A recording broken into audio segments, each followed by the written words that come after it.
ہے کہ کیونکہ پی ٹی آئی پاکستان کی اس وقت مقبول ترین پارٹی ہے، کیونکہ عمران خان کو مینڈیٹ دیا ہے اس عوام نے، کہ میں پی ٹی آئی سے ریکویسٹ کرتی ہوں کہ وہ اپنی پالیسی واضح الفاظ میں بیان کر لیں، وہ یہ فیصلہ کر لیں کہ کیا آپ سہیل آفریدی صاحب والی مزاحمت چاہتے ہیں یا آپ مفاہمت کا راستہ چاہتے ہیں، کیونکہ جو قابض ہے ہم پر، جو جابر ہے، جو ظالم ہے، اس سے مفاہمت نہیں کی جا سکتی، اس کے سامنے صرف مزاحمت کی جا سکتی ہے۔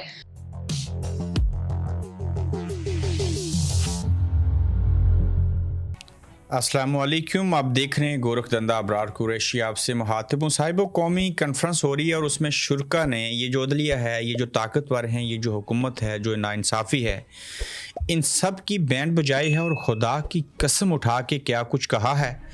اب عمران خان کی رہائی کے لیے آپ کچھ کریں گے یا میں کروں، ایسے کس نے کہا؟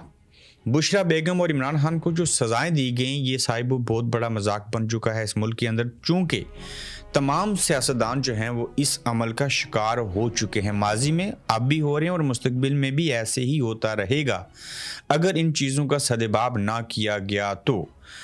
آگے بڑھنے سے پہلے یوٹیوب چینل کو سبسکرائب کیجیے گا اور میں پہلے جو سزائیں ہوئی ہیں توشہ خانہ 2 کیس میں اس کے اوپر بات کروں، اور پھر جو قومی کنفرنس ہوئی اس کی کہانی آپ کے سامنے رکھتے ہیں اور اس کا امپیکٹ کیا ہوگا اور اس میں کس نوعیت کے الفاظ کہے گی، اور کشمیر کی ایک خاتون سردار نبیلہ ارشاد خان نے کیا کچھ کہا وہ بھی آپ کے سامنے رکھیں گے، اور بڑی حقیقت کے اوپر مبنی چیزیں جو ہیں وہ اس کے اندر زیر بحث لائی گئیں۔ سب سے پہلے دیکھیے کہ عمران خان صاحب کو اتنی سزائیں سنا دی گئیں، پہلے 34 یا 32 سال کی سزائیں ہوئی الیکشن سے قبل، اس کے بعد توشہ خانہ 1 بھی ہوا، 190 ملین پاؤنڈ کا کیس بھی ہوا، اب توشہ خانہ 2 میں سزا ہوئی۔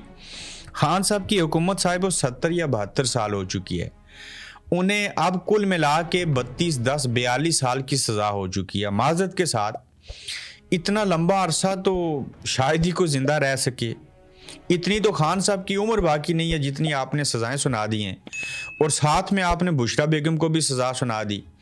میں یا آپ لوگ کس طرح سے اس سزا کو مان لیں کہ رات کو جج اٹھتا ہے ارجمند صاحب اور اچانک سے ایک پیغام دیا جاتا ہے کہ صبح ہم توشہ خانہ 2 کیس کا فیصلہ سنائیں گے۔ سلیمان صفدر لاہور سے پہنچ نہیں پاتے، بڑی مشکل سے اندر جاتے ہیں، سلیمان اکرم راجہ کو جانے نہیں دیا جاتا، انہیں تو پہچاننے سے انکاری ہو جاتے ہیں، بھلے وہ کہتے ہیں کہ میں وکیل ہوں، مجھے اس کیس کے اندر جانے دیجئے، لیکن وہ ناکام رہتے ہیں۔ خان صاحب کو اس وقت پتہ چلتا ہے جب جج صاحب آتے ہیں، فیصلہ سنا کے چلے جاتے ہیں کہ ان کو اتنے سالوں کی جو ہے وہ سزا سناتے ہیں، لہٰذا ریلیف یہ ہے کہ اس میں جو پہلے سے 10 سال کی سزا میں نے سنائی ہے اس میں سے جو 2 سال یہ کاٹ چکے ہیں وہ شامل نہیں ہوگی۔ تو آپ جتنی مرضی سزائیں دے دیں، نہ وکیل، نہ کوئی عوام، نہ کوئی گواہ، نہ کوئی مدعی، جج صاحب آئے فیصلہ سنا کے چلے گئے۔ صاحب وہ ایک وقت آئے گا، ان جج صاحب کے حوالے سے میں بتاؤں گا آزاد کشمیر کے کس وکیل سیاستدان کے ساتھ لین دین کر کے اس کو کس کیس میں ریلیف دیا گیا، اس کے پیچھے کون تھا، لیکن ہر ایک چیز کا ایک وقت ہوتا ہے، اس وقت آنے کے اوپر بیان کریں گے۔ لیکن یہ سزائیں صاحب وہ مذاق بن چکی ہیں، یہی سزائیں میاں نواز شریف صاحب کو ہوئی تھی نا، شہباز شریف صاحب، اسحاق ڈار صاحب، یہ جتنے لوگ تھے کہہ دیا گیا تھا لکیر لگا دی ہے، ریڈ لائن کھینچ دی گئی ہے، اب کچھ بھی نہیں ہو سکتا۔ تو پھر کیا ہوا، انہیں واپس خود بلایا گیا، کہا گیا خدا را واپس آ جاؤ، عمران خان ہم سے نہیں سنبھالا جا رہا، اس سے ہماری جان چھڑاؤ۔ تو یہ سارے جو مساق جمہوریت کے دائی تھے وہ پھر سے اکٹھے ہو گئے اور عمران خان صاحب کے خلاف سارے یک زبان ہو گئے۔ تو ایئرپورٹ کے اوپر سزائیں ختم کرنی پڑی۔ جو سزائیں آپ نے دنوں، ہفتوں اور مہینوں میں دی تھیں، انہیں سیکنڈوں کے اندر بائیو میٹرک بھی ایئرپورٹ پہ ہوا اور سزائیں ایسے ختم ہوئی پتہ ہی نہیں چلا۔ تو لہٰذا یہ عمران خان صاحب کو 35 سال، 42 سال، 10 سال، 32 سال نہیں، آپ صدیوں کی سزا سنا دیں، یہ آپ کو کل یاد رکھیے گا، خود سے سزائیں ختم کرنی پڑیں گی۔ اور عمران خان صاحب مسکرائے ہیں اور انہوں نے کہا ہے کہ باہر جاؤ اور اپنے حصے کا کام کرو۔ پھر انہوں نے پیغام بھی پہنچا دیا ہے کہ کیا کرنا ہے، یہ باتیں میں آپ کے سامنے رکھتا ہوں، تو پھر یہ جو سزائیں ہوں اور یہ جو سارا عمل ہوا ہے اس کے اوپر بات کریں گے۔ دیکھیے بہت ساری خبریں ہیں جن میں سے میں کچھ کا انتخاب کرتا ہوں اور یہ آپ کو سن کے سمجھ آئے گی کہ ہو کیا رہا ہے۔ خان صاحب نے کہا یہ فوج میری ہے اور میں نے کبھی ادارے کے خلاف بات نہیں کی، جو کہ ٹرو ہے۔ میرے اور بشرا بی بی کے ساتھ جیل میں جو ہو رہا ہے اس کا ذمہ دار ایک کرنل ہے۔ جب میں عاصم منیر کا نام لیتا ہوں تو میں ایک شخص کا نام لے رہا ہوں، میں ادارے کا نام نہیں لے رہا۔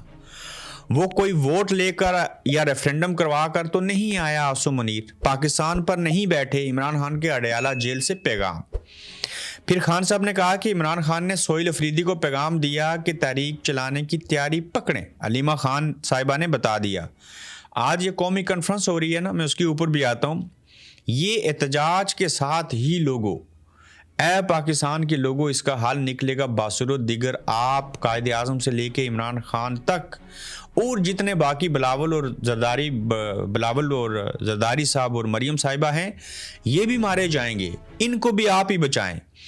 تو اس کے لیے ضروری ہے کہ آپ سوچیں، آپ سمجھیں، آپ تدبر کریں، غور و فکر کریں، اپنے ساتھ مخلص ہو جائیں۔ 85 لاکھ لوگ ایک سال 2025 میں ملک چھوڑ کے نہ جائیں، اس میں سے 85-100 کھڑے ہو جائیں تو ہمارا ملک بڑا ٹھیک ہو سکتا ہے۔ اب خان صاحب کو جو سزائیں ہوئی ہیں یہ ہوتی رہیں گی۔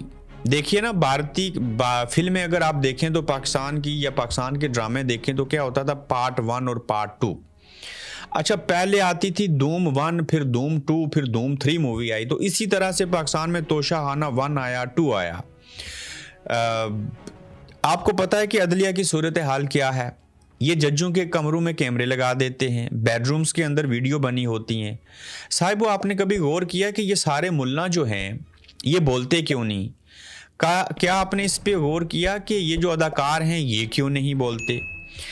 آپ اس دور حاضر میں جس شخص کو بولتا ہوا دیکھیں گے 90% یہ وہ لوگ ہیں جن کی آگے کی تیاری ہے، جن کے اندر احساس موجود ہے، جو انسان اشرف المخلوقات کی ڈیفینیشن میں آتے ہیں، جو حرام نہیں کھاتے، جو زانی اور شرابی نہیں ہیں، جو موت سے نہیں ڈرتے۔ باصورت دیگر جس مرضی طبقے سے آپ لوگ لے لیں، وہ ڈر اور خوف کی ذات میں جو ہیں وہ آگے کی تیاری نہیں رکھتے، تو انہیں قبر سے اور موت سے ڈر لگتا ہے۔ تو لہٰذا وہی حق اور سچ کے لیے کھڑا ہوتا ہے جو اپنا کردار اچھا رکھتا ہے۔ باصورت دیگر تو لوگ کھڑے نہیں ہوتے۔ اب یہ زیادتیاں یا ناانصافیاں جو ہیں وہ محترمہ بینظیر، ذوالفقار علی بھٹو، نواز شریف، زرداری صاحب، یہ کتنے میں نام لوں، ان سب کے ساتھ ہو چکی ہیں۔ علی وزیر کی بات کیوں نہ کریں؟ اس کے علاوہ مہرنگ بلوچ کی بات کیوں نہ کریں؟ کشمیریوں کی بات کیوں نہ کریں؟ 26 نومبر کا ذکر کیوں نہ ہو؟ ٹی ایل پی کی بات کیوں نہ ہو؟ مرید کے میں مارا گیا، یہ سب چیزیں ہوئیں۔ تو لہٰذا خان صاحب کے ساتھ تو سزائیں ہو رہی ہیں، ناانصافی ہو رہی ہے، لیکن صاحب و خان صاحب نے اس پچھلے 2 سال اور 3 ماہ میں اتنے برے طریقے سے ان مولویوں کو، اس اسٹیبلشمنٹ کو، ملٹری اسٹیبلشمنٹ کو، ان سیاستدانوں کو، ان اداکاروں کو، ایون کرکٹر جو ہیں وہ کیوں نہیں بولتے؟ یہ سب اپنے مفاد کے لیے کھڑے ہوتے ہیں، یہ دل میں محسوس کرتے ہیں یہ بری بات ہے اور یہ دل میں کوستے رہتے ہیں، صرف موبائل کے اوپر ویڈیو دیکھتے ہیں ہو کیا رہا ہے۔ سب کو اپنی تنخواہ کی پڑی ہے، اپنے بیوی بچوں کی پڑی ہے، یہاں ملک اور قوم کی کسی کو کوئی فکر نہیں ہے۔ حالانکہ دین اسلام میں کہا گیا کہ مسلمان وہ ہے ایک تو جس کے شر سے دوسرے مسلمان محفوظ رہیں، اور پلس یہ ایک جسم کی مانند ہے، اور جسم کے اگر ایک حصے میں تکلیف ہو تو سارا جسم محسوس کرتا ہے، مگر یہاں ایسے نہیں ہے۔ سیاستدانوں کی بھی غلطیاں ہیں، لیکن اسٹیبلشمنٹ کے کردار کی وجہ سے کوئی سیاستدان آج تک 5 سال پورے نہیں کر سکا بطور وزیر اعظم۔ حکومت پوری کی، وہ بھی 4 سالوں کے بعد وزیر اعظم بدل جاتا تھا۔ تو اس ملک کے اندر فساد کی جڑ جو ہے وہ اسٹیبلشمنٹ ہے، اور اس سے جب جان چھوٹ جائے گی تو عدلیہ کو بھی آزاد کروا لیں گے، آئین کے اوپر بھی عمل ہو جائے گا، ساری چیزیں ہو جائیں گی۔ اب آپ آ جائیں جو قومی کانفرنس ہو رہی ہے اس کے اندر کس طرح سے طاقتوروں کو، عدلیہ کو، سب نظام کو ایکسپوز کیا گیا، اس میں قسم بھی اٹھائی گئی، اور آزاد کشمیر کی بھی بات ہوئی، اور مقبوضہ کشمیر کی بھی بات ہوئی، مسئلہ کشمیر کی بات ہوئی، انسانیت کی بات کی گئی، آئین قانون کی بالادستی کی بھی بات کی گئی۔ سب سے پہلے ایمان مزاری نے کہا، شیریں مزاری صاحبہ کی بیٹی ہیں، کہ مہرنگ بلوچ ہو یا کوئی بھی ہو، ہم بہت بڑے پہلے ناقد ہوا کرتے تھے پی ٹی آئی کے، لیکن آج یہ ٹاؤٹ ججز جس طرح سے تحریک انصاف اور عمران خان کے ساتھ زیادتی کر رہے ہیں یہ غلط ہے، ہم اس کے اوپر بولیں گے۔ انہوں نے کہا کیمیکل والا پانی پھینکیں، واٹر کینن کا استعمال کریں، تیزاب پھینکیں، جو مرضی کریں، ہم خان صاحب کی بہنوں کے ساتھ کھڑے ہوں گے، چونکہ غلط ہے، وہ کسی کے بھی ساتھ ہو۔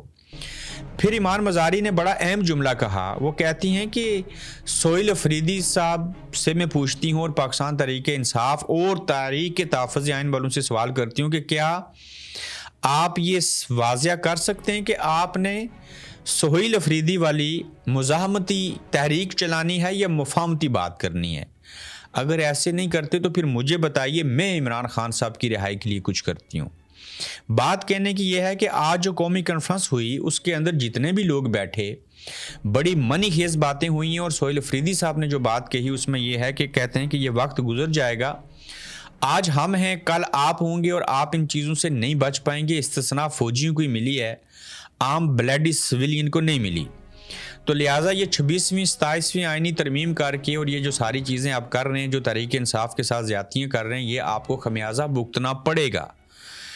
پھر وہاں پہ خدا کی قسم اٹھا کے ابیب اکرم صاحب بڑے اچھے صحافی ہیں، انہوں نے کہا کہ میں خدا کی قسم اٹھا کے کہتا ہوں کہ نواز شریف صاحب دونوں حلقوں سے الیکشن ہار چکے تھے، یہ تو سب لوگوں کو پتہ ہے۔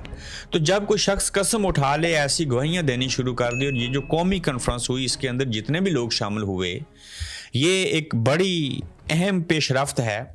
یہ 2 دن کانفرنس رہے گی، دیکھتے ہیں اس کا نتیجہ کیا نکلتا ہے، لیکن ملک کے اندر تو مفاہمتی باتیں تو ہوتی رہیں، مساق جمہوریت کی بات ہوتی رہی، اب تو مساق امریت ہو چکا ہے۔ تو لہٰذا یہ گھی میں اکثر کہتا ہوں سیدھی انگلی سے نہیں نکلے گا، یہ بات مفاہمت سے نہیں آگے بڑھے گی، یہاں اور بہت بڑے کھلواڑ ہیں، یہ مزاحمت سے ہی نکلے گا سارا کچھ۔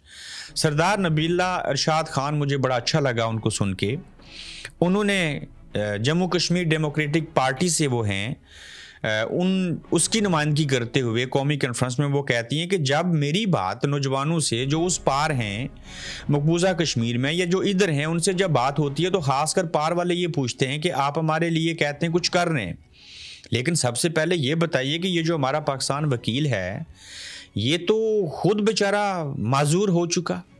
آپ کے ملک کے اندر تو لوگ جیلوں میں ہیں، وہاں انصاف نہیں ہے، وہااں ووٹ چوری ہوتا ہے، وہاں جمہوریت نہیں ہے، تو لہٰذا کیا آپ ہمارے لیے خاک کچھ کریں گے؟ نبیلہ ارشاد خان صاحبہ نے بات کرتے ہوئے کہا کہ یہاں پہ عمران خان صاحب ہوں تو ان کو جیل میں ڈال دیں، کوئی انصاف کی بات کرے صحافی تو اسے آپ پکڑ لیں۔ تو انہوں نے اچھی نمائندگی کرتے ہوئے کہا کہ ان مقبوضہ کشمیر والوں کو جو امیدیں تھیں پاکستان کے ساتھ، جس کو ہم اپنا بڑا بھائی وکیل سمجھتے تھے، وہ اس پاکستان سے، اس وکیل سے مایوس ہو چکے ہیں، اور لگتا یہ ہے کہ یہ وکیل کچھ بھی کرنے کے قابل نہیں ہے، اس کی نظر کمزور ہو چکی ہے۔ دیگر اور لوگوں نے بھی بات کی، لیکن یہ قومی کانفرنس اب تک جاری ہے، جب یہ ختم ہو جائے گی تو اس کے اوپر ہم 2 دن انشاءاللہ بات کریں گے، اور اس کی جو حتمی اس کا نتیجہ ہے وہ سامنے کیا آئے گا، اور اس میں کس نتیجے پہ پہنچیں گے، اور کیا سہیل افریدی اور تحریک تحفظ آئین پاکستان جو عمران خان صاحب نے کہا ہے کہ تحریک کی تیاری کریں، تو کیا یہ تحریک کی تیاری کریں گے یا کہ صبر سے بیٹھے رہیں گے اور مفاہمت کی طرف جائیں گے؟ اور پھر ایک بڑے قریشی صاحب باہر آ رہے ہیں، وہ یاد رکھیے گا، بکیں گے نہیں، جھکیں گے نہیں، اور بڑے قریشی صاحب ساتھ میں کہہ رہے ہیں بشرا بیگم بھی باہر آئیں، میری مراد شاہ محمود قریشی، ان کی بات کی کیسے حیثیت ہوگی؟ شاہ محمود قریشی کیا کر سکتے ہیں؟ یہ بات مفاہمت کی طرف کیسے جائے گی؟ جنوری اہم کیوں ہے؟ اور خاص کر یہ غزہ میں فوج بھیجنا سعودی عربیہ نے بھی انکار کر دیا، یہ پاکستان کیا کرے گا؟ ڈونلڈ ٹرمپ سے ملاقات فیلڈ مارشل کی کیسے ہوگی؟ پھر ان کے اوپر کس طرح کی کنڈیشنز لگائی جائیں گی؟ یہ کیسے مشکل میں آئیں گے؟ اور ہم ہجوم سے قوم کیسے بن سکتے ہیں؟ اور ہمیں اس وقت اپنے ملک اور قوم کی فکر ہے، معیشت کی فکر ہے، لیکن ہم تو آج بھی عمران خان کو سزا دینے کے اوپر تلے ہیں، بالکل بے فکر رہیں۔ یہ جتنی سزائیں ہو رہی ہیں یہ کچھ بھی نہیں ہے، یہ صرف میں کہتا ہوں یہ سونے کا تاج ہے جو عمران خان صاحب کو پہنایا گیا۔ تو باتیں بہت ساری کرنے والی ہیں، میں اس ولاگ کو مختصر رکھوں گا، تو انشاءاللہ اگلے ایپیسوڈ کے اندر بڑی تفصیل کے ساتھ یہ جو نئی پیش رفت ہو رہی ہیں اس کے اوپر آپ سے بات کریں گے۔ آپ دیکھ رہے ہیں گورکھ دھندا ابرار قریشی کے ساتھ۔